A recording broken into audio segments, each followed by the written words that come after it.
Assalamualaikum warahmatullahi wabarakatuh. Perkenalkan, nama saya Nur Rahma Klarismasari dengan nomor NPM 210-140 Pendidikan Agama Islam, Fakultas Tarbiyah dan Ilmu Keguruan Institut Agama Islam Negeri Metro. Pada presentasi kali ini saya akan presentasikan 10 resum makalah mata kuliah bimbingan konseling yang beralokasikan kelas F. Baik, langsung saja saya memulai. Ada makalah kelompok 1 yang berjudul Pengertian, Tujuan, dan Fungsi Bimbingan Konseling. Swipe. Yang pertama yaitu pengertian bimbingan konseling. Bimbingan konseling merupakan upaya sistematik dalam memfasilitasi individu dalam mencapai tingkatan perkembangan yang optimal, pengembangan perilaku yang efektif, pengembangan lingkungan, dan peningkatan fungsi atau manfaat individu dalam lingkungan. Nah, tujuan BK: tercapainya perkembangan peserta didik terhadap perubahan positif, memperkuat fungsi-fungsi pendidikan, memberikan dukungan, dan mengatasi permasalahan yang terjadi. Sedangkan fungsi BK mengembangkan pelayanan sejumlah fungsi yang hendak dipenuhi melalui pelaksanaan kegiatan sebagai berikut. Yang pertama, fungsi pencegahan atau preventif. Yang kedua yaitu fungsi pemahaman. Yang ketiga yaitu fungsi atau pemeliharaan dan pengembangan. Yang keempat yaitu fungsi pengentasan. Yang kelima yaitu fungsi penyaluran.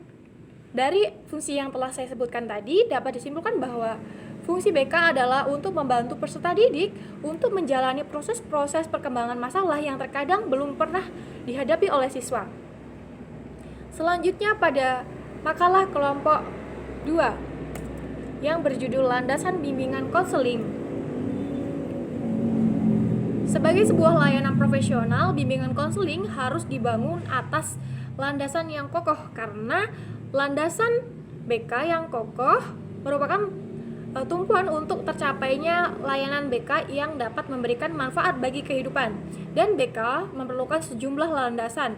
Yang pertama yaitu landasan filosofis, yaitu tentang hakikat kemanusiaan, manusia dan implikasi dalam layanan bimbingan konseling ini, di mana pelayanan bimbingan dan dalam landasan filosofis ini akan diuraikan beberapa pemikiran filosofis yang selalu terkait dalam pelayanan bimbingan dan konseling, yaitu tentang hakikat manusia, tujuan dan tugas kehidupan. Yang kedua, yaitu landasan religius. Implikasinya yaitu dalam pemulihan kemanusiaan manusia melalui bimbingan konseling dan keyakinan bahwa manusia dan seluruh alam semesta adalah makhluk Tuhan. Sikap yang mendorong perkembangan dan kehidupan manusia berjalan ke arah dan sesuai dengan kaidah-kaidah agama. Dan yang terakhir, dalam konteks pembahasan landasan religius adalah yaitu upaya untuk memungkinkan perkembangan dan dimanfaatkan yang secara optimal suasana dan perangkat budaya termasuk ilmu, pengetahuan, dan teknologi, serta kemasyarakatan yang sesuai dengan meneguhkan kehidupan beragama untuk membantu perkembangan dan pemecahan masalah individu. Yang ketiga yaitu landasan psikologis, berbagai aspek psikologis dalam bimbingan konseling. Selanjutnya yaitu landasan sosial budaya, pelayanan bimbingan konseling khususnya dalam sosial budaya. Selanjutnya yaitu ada landasan ilmiah dan teknologi, yaitu implikasinya dalam pengembangan layanan BK. Yang keenam yaitu landasan pedagogis, implikasinya dalam landasan pedagogis ini tujuan bimbingan konseling memperkuat tujuan pendidikan. Yang selanjutnya yaitu bab 3. Subbab ketiga makalah kelompok 3 yang berjudul Prinsip Umum dan Khusus Bimbingan dan Konseling. Yang pertama yaitu prinsip umum. Dalam prinsip umum, dasar bimbingan konseling tidak dapat terlepas dari dasar pendidikan dan dasar negara, yaitu Pancasila. Yang kedua yaitu perlu dikenal dan dipahami individual dari individu yang dibimbing. Yang ketiga yaitu bimbingan diarahkan kepada bantuan yang diberikan supaya individu yang bersangkutan mampu membantu dirinya sendiri dalam menghadapi kesulitannya. Yang ketiga yaitu prinsip khusus. Ini ya prinsip khusus. Oke. Di dalam makalah prinsip khusus yang pertama yaitu program-program bimbingan harus berpusat pada siswa. Yang kedua yaitu keputusan terakhir dalam proses bimbingan ditentukan oleh individu yang dibimbing. Yang ketiga yaitu pembimbing harus selalu menghormati dan menjaga kerahasiaan informasi tentang individu yang dipimpinnya. Yang keempat yaitu Bimbingan harus dilakukan secara kontinu menggunakan berbagai jenis metode, tepat dalam melakukan tugasnya. Selanjutnya, pembahasan pada kelompok 4. Asas-asas bimbingan dan konseling. Asas-asas bimbingan dan konseling memiliki beberapa bagiannya. Yang pertama yaitu asas kerahasiaan. Segala berita sesuatu tidak boleh disampaikan orang lain, baik pihak konselor maupun klien. Harus sama-sama saling menyimpan kerahasiaan sebuah masalah, seperti itu.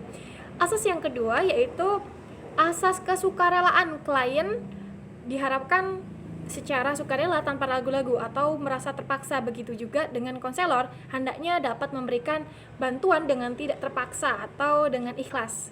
Nah, asas yang ketiga yaitu asas keterbukaan. Dalam pelaksanaan BK sangat diperlukan antara klien dan konselor. Keterbukaan ini bukan hanya menerima saran, namun diharapkan sama-sama saling memecahkan masalah. Selanjutnya, asas yang keempat yaitu asas kekinian. Konselor tidak boleh menunda-nunda pemberian bantuan berbagai masalah. Yang kelima yaitu ada asas kemandirian. Ini menjadikan si terbimbing dapat berdiri sendiri tanpa bergantung kepada orang lain maupun bergantung pada konselor. Dan yang keenam ada asas kegiatan.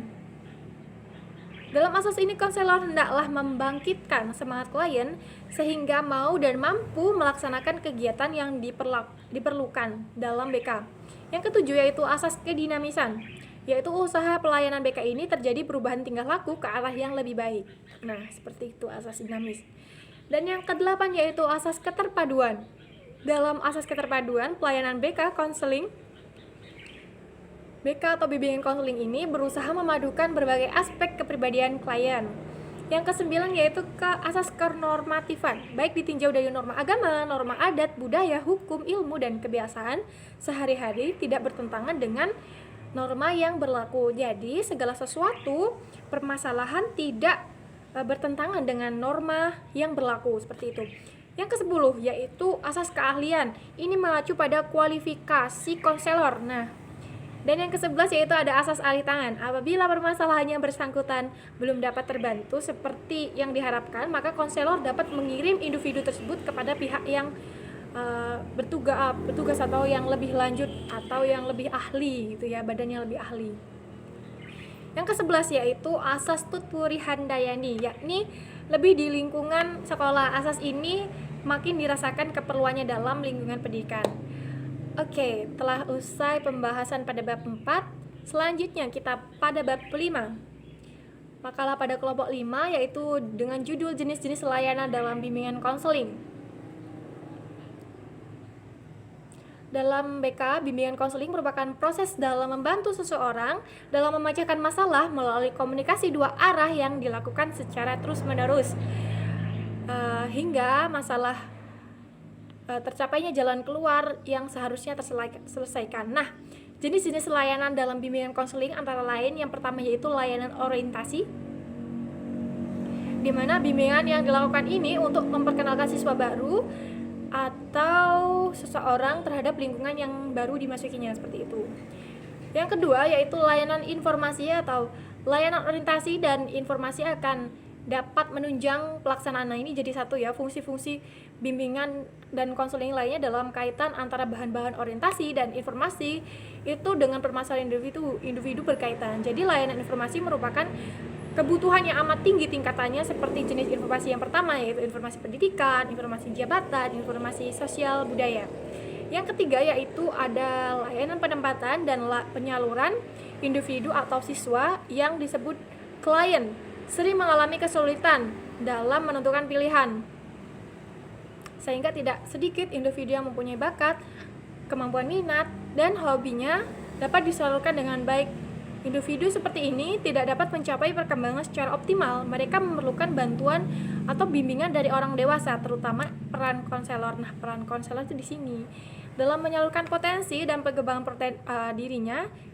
Jadi di sekolah merupakan wadah kegiatan yang dimanfaatkan untuk pengembangan bakat, kemampuan minat, serta hobi, misalnya kegiatan kepramukaan, PMR, dan lain-lainnya, itu akan dibantu oleh konselor. Dan yang keempat yaitu layanan penguasaan konten. Dan yang kelima yaitu ada layanan konseling perorangan. Yang keenam, terdapat pelayanan bimbingan kelompok. dan konseling kelompok maksud saya. Dan yang ketujuh yaitu adalah layanan konsultasi, yang kedelapan adalah layanan mediasi, dan 9 yaitu advokasi. Oke, telah usai pembahasan pada bab 5 atau kelompok 5. Selanjutnya pada kelompok makalah ke-6 dengan judul kegiatan pendukung bimbingan konseling. Nah, di dalam makalah terdapat aplikasi instrumentasi guna untuk pengumpulan data peserta didik dalam kegiatan pendukung bimbingan konseling ini. Keterangan tentang lingkungan peserta didik yang dikonseling dan lingkungan yang lebih luas dilakukan menggunakan tes maupun non-tes. Kegiatan pendukung yang kedua yaitu dengan melaksanakan penghimpun data guna untuk menghimpun seluruh data dan keterangan siswa dari berbagai aspek. Kegiatan pendukung yang ketiga yaitu untuk memperoleh pemahaman pengentasan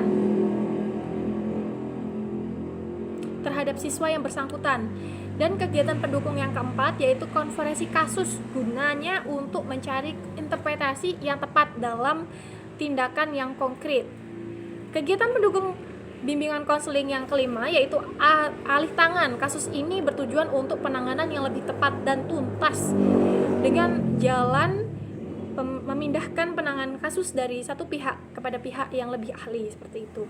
Oke, telah usai pembahasan pada kelompok 6 maksud saya. Selanjutnya bab 7, miskonsepsi atau kesalahpahaman dalam bimbingan konseling. Ini perlu dilakukan pencegahan agar berita bimbingan konseling. Kesalahpahaman ini perlu dilakukan pencegahan agar berita atau permasalahan tidak menyebar, dan perlu selanjutnya dilakukan penyelesaian agar proses pelayanan BK dapat berjalan dengan baik sesuai dengan kaidah keilmuan yang telah diterapkan. Cara mengatasi kesalahpahaman terhadap bimbingan konseling yaitu guru BK bersikap terbuka, ramah,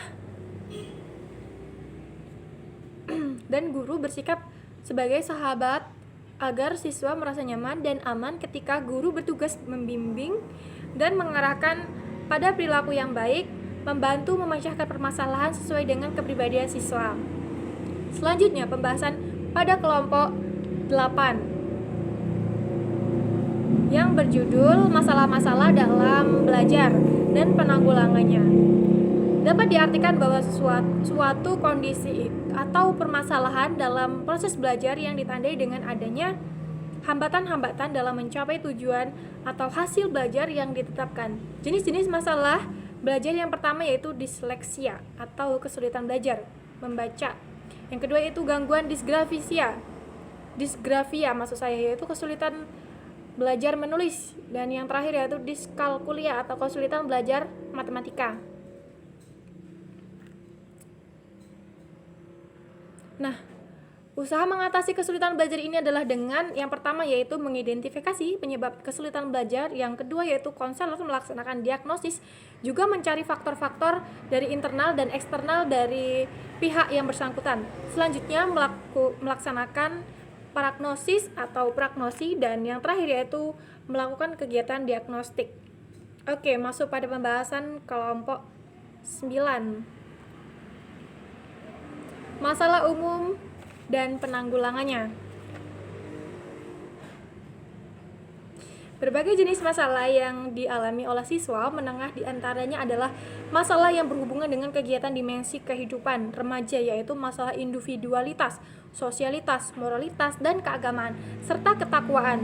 Dengan demikian, kehadiran layanan bimbingan konseling dalam sekolah sangat bermanfaat dan penting untuk tercapainya kehidupan peserta didik yang lebih baik dan mampu mengoptimalisasikan potensi yang dimiliki oleh siswa.